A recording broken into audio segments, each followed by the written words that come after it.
my Bill for Thousand Nation. Oh, excuse me. Let's try that again. Hello, my Bill for Thousand Nation. How's everyone doing today? Hopefully, everyone's having a great day. If not, I hope it gets better from here. We are back with another MrBallen video. This one is titled Insane Survival Stories, Part 1. We're not done with the Missing 411. I'm just going hit old videos and I'm just going through them. That's just how I've been doing it. It's been easier. Alright, I'm excited for today's story. I'm excited for today's story. Yeah. Go ahead, turn them lights down low, put on something comfy, couple, someone special. Let's get insane. It's in the title, and I like it. It sounds good. It's the word of the day. Insane. When I was in college, I went on a cruise from Florida down to the Bahamas and then back. About halfway to the Bahamas, we hit some bad weather. The boat was rocking pretty aggressively to the point where we weren't allowed to go onto the upper decks of the ship. Chairs and tables were shifting around. The crew and the staff were unconcerned. This is something they've been through. They sail this route regularly. They know the ship is equipped to handle pretty rough weather. But as a passenger, it was really terrifying to just suddenly realize that despite the safety, the perceived safety of this huge multi-$100 million ship, the reality is when you're out in the ocean, Mother Nature's going to do whatever it's going to do. Shit, bro. Now, fortunately, yeah, the Mother Nature don't give a damn on how much money you worth, bruh. Like, oh, you cost how much? I don't care. Rogue wave. Did you just got Titanic, bruh? Yeah, you don't fuck with Mother Nature. She don't give a shit about the De Niro, bruh. The weather did subside, and sure enough, the ship was fine and we sailed through it. But it always stuck with me that if you're out in the middle of the ocean and something goes bad, it goes really bad. The two stories I'm going to share are about groups of people that were out on the open ocean and something went bad. Very, very bad.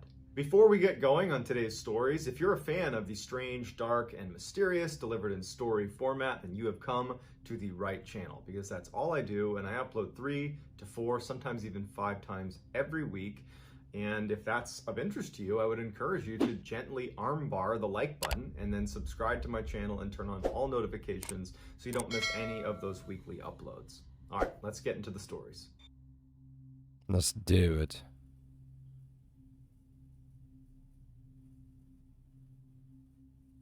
In the very early hours of May 26, 2013, 3 tugboats were towing this massive Chevron oil tanker in the Gulf of Guinea. They were about 32 kilometers off the coast of Nigeria. 2 of the tugboats were pressed up against the sides of this huge tanker to provide stability as it gets towed. The 3rd tugboat, which was called the Jascon 4, sat way out in front and had the main tow line strapped to the front of the tanker and was doing all of the actual towing. On board that lead tugboat, the Jascon 4, were 12 crew members who had all been hired by a company called West African Ventures. It was a Nigerian-based company. They owned the ship, and they had contracted them to come out and be a part of this towing operation. One of the crew members was a man named Harrison Okene. He was from Nigeria, and he was the ship's cook. At around 4:45 that morning, Harrison was in his quarters. He had been sleeping, but he had woken up because the ship was swaying pretty dramatically. It was very rough seas, but he, like the rest of the crew, were accustomed to rough, choppy water. So he gets up, he unlocks his bedroom door, and he goes out into the hall. When he looks down the hall, he sees that all of the other doors are shut and locked. The crew of the Jascon 4 had a policy that whenever they slept or were in their rooms, they would shut and lock the doors because piracy is a really big threat. After Harrison looked down the hall at all of these locked doors, he started making his way down the hall in the other direction towards the bathroom. He kind of stumbled down the hall as the ship rocked from the very rough seas. He gets to the bathroom and shuts the door at 4:50 in the morning. We know this because at 4:50 in the morning, a rogue wave hit the side of Jascon 4 and almost completely flipped it upside down. Snapped the tow line. The ship is completely on its side and it's sinking very fast. He tried to push open the metal bathroom door, but already a surge of water is coming down the hall and pressing him into the bathroom. Pushes against that surge of water and gets the... I mean, one, that's fucked and scary as hell. For 2, thank God I was already in the pooper because I would have shit myself. Door open, and now he's standing on the ceiling of the hallway that he was just in a moment ago, because the boat is now completely inverted. And he's looking down the hall. 3 of the crew members have managed to come out of their locked rooms and in a panic are trying to make their way up to the exit. He sees them as another surge of water blasts in through one of the windows and literally sweeps them away. And he knows they're dead. The power cuts out right as another surge of water is coming down the hall to him. He turns his body, and this rush of seawater, this freezing seawater, comes pouring down the hall, and it takes Harrison and throws him down this little hallway and slams him into yet another bathroom. It was actually an officer's bathroom. It was connected to an officer's room.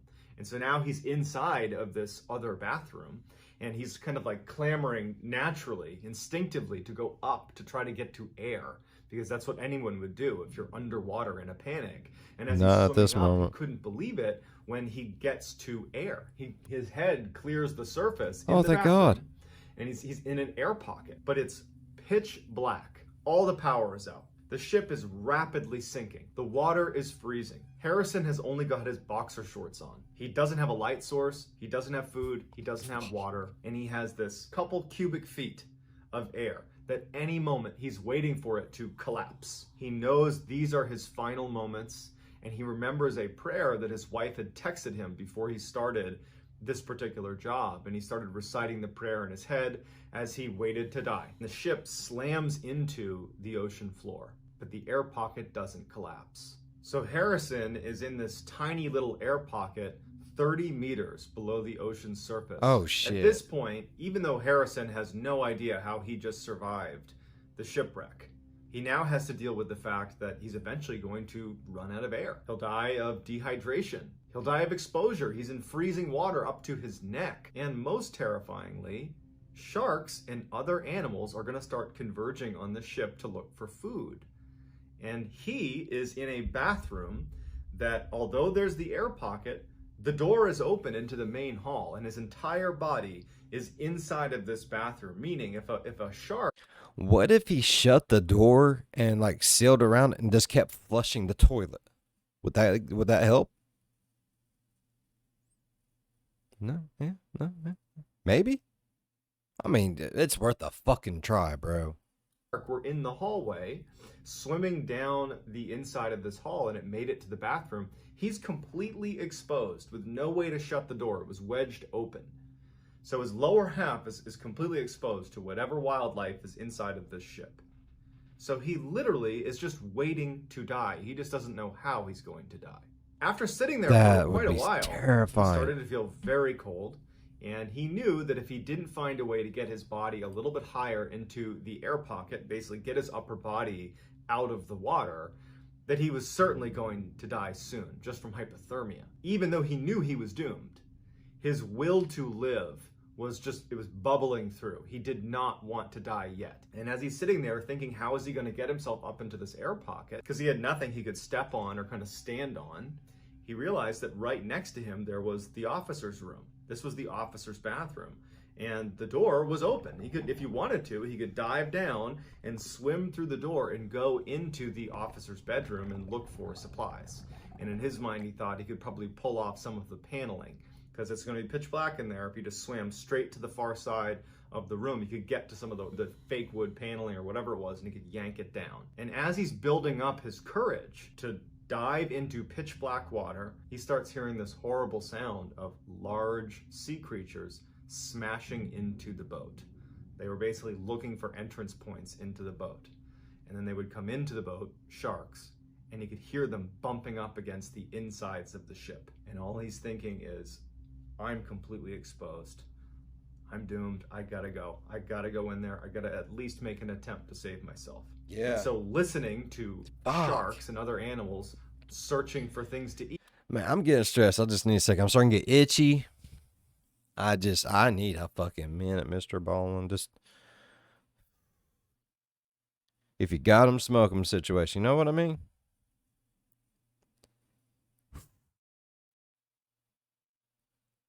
Stressful. He takes a deep breath, and in total darkness, He dives down and swims into the officer's bedroom. And as he's swimming, because he's just going straight across to the far wall to start yanking off that paneling, he's bumping into things that he believes are bodies. He doesn't know, but he thinks they are. He gets to the far wall and he yanks off a piece of paneling. He swims back. One successful trip. He goes back down and he makes a number of trips until he's able to fashion that little raft he had in mind, like a little step stool that pushed him up into the air pocket to where half of his upper body was now out of the freezing water. Also, while he was in the officer's room, even though it was pitch black, he was kind of like feeling around for things, and he wound up finding a bottle of soda and a flashlight. So he turns on his flashlight and he drinks his soda and he just takes a breath. Even though he's still in the same terrible situation, he's thankful for that The soda made it better, bruh. little victory. About 24 hours would go by where he has this light on and he's nursing the soda. He knows he's either going to die from sharks, hypothermia, dehydration, something's going to kill him. But part of him is thinking, maybe if a dive team is able to locate the ship, they're going to come down to retrieve bodies. And maybe they'll find me. Maybe I can hold out that long. And so as he's thinking about this, he's getting a little flicker of hope. Two horrible things happen. His light goes out. Flashlight doesn't work at the same time that he describes hearing the large sea creatures make their way into the officer's room right next to him. So I want you to think about this. You're at the bottom of the ocean. You're in a ship that has sunk. You're in a little air pocket. You really don't have any supplies to last longer than a few days. It's total darkness. You had your flashlight, it's gone out. It's totally dark. A shark that has been eating your friends, or more than one shark, is now literally feet away from you, and you can hear it eating the bodies that apparently are in there. You are exposed to them because there's an entrance to that room and there's an entrance to the hall. The fear must have been indescribable. For the next 36 hours, Harrison sat there listening to a shark slam into the wall but never attack him. He heard sharks in the main section of the ship bumping around, waiting at any moment that if the ship were to just tilt a little bit, his air pocket's going to collapse. It's unfathomable how terrible those 36 hours must have been. At the 60-hour mark, he hears what sounds like something metal banging on the outside of the ship. He notices through the hallway, because he has a bit of a vantage point through the water down the hall in front of him, he sees a flicker of light. And there's no light down here, so it really stood out. Without even thinking about it, he takes a deep breath and swims right into the hallway, the one place he had not been since he had gone into the bathroom, because there are sharks. And he starts swimming farther and farther and farther away from his air pocket, and he's running out of air. My heart is beating out my chest, bro. He can't find the light. He doesn't even know if he saw a light. He thinks he might be hallucinating, and he's realizing, I'm almost out of air. You know, he's looking around, and he decides, I gotta go back to my air pocket. And he turns around, he's trying to swim back. He's looking for his bathroom. He's swimming as fast as he can. He's about to run out of air, and he makes it to his air pocket, and his head goes up, and he takes a big breath. And he's not sure if he really actually saw the light or not. And he's thinking, that was it. I thought I was gonna be rescued, but I was just imagining it. And then a miracle. It was a diver, and the diver had come back. The diver was part of a crew that had been sent down to recover bodies. No one lives for 3 days underwater. So the diver comes down his way, and Harrison knew that he was going to scare the daylights out of this diver. And so he gently touched him on the back. And the diver reacts really violently because he's expecting it to be an animal of some kind. And Harrison reaches out and just grabs the diver's hand and squeezes it gently and shows him his hand. And the diver's got a big light on his head. Pokes his head up into this air pocket. You see this man that for the past 36 hours has been in total darkness with absolutely no way out. He was done for. And the look on Harrison's face is just, it's priceless. They fitted Harrison with a dive mask and they brought him up. He did not immediately go to the surface because he had been at depth for so long. He had to go through something called decompression. If he had just breathed air at normal pressure, he would have died. So they put him in a decompression chamber for 60 hours before actually bringing him to the surface. And so ultimately Harrison was okay, but the trauma of this experience was so extreme that to this day, Harrison's wife says that basically every night he wakes up thinking he's on a sinking ship. Damn, bro. He lived, though, homie. He fucking lived, bro. In October of 1982, Deborah Kiley and her 4 friends were hired by a billionaire to take his brand new luxury 18-meter yacht called the Trashman from Maine all the way down to Florida. Pretty significant journey along the east coast of the United States. Deborah and her friends were very experienced sailors. They had done trips like this before, driving these luxury yachts around. This was just going to be a great trip. The weather was beautiful. The forecast looked perfect.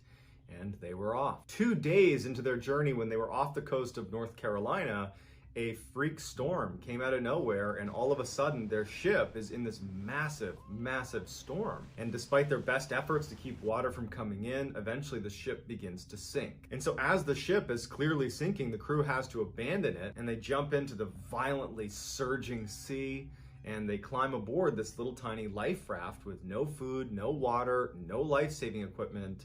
And Meg, who was one of her friends, one of Deborah's friends, had cut open her leg really badly when the ship was initially sinking. Something had fell and cut her leg.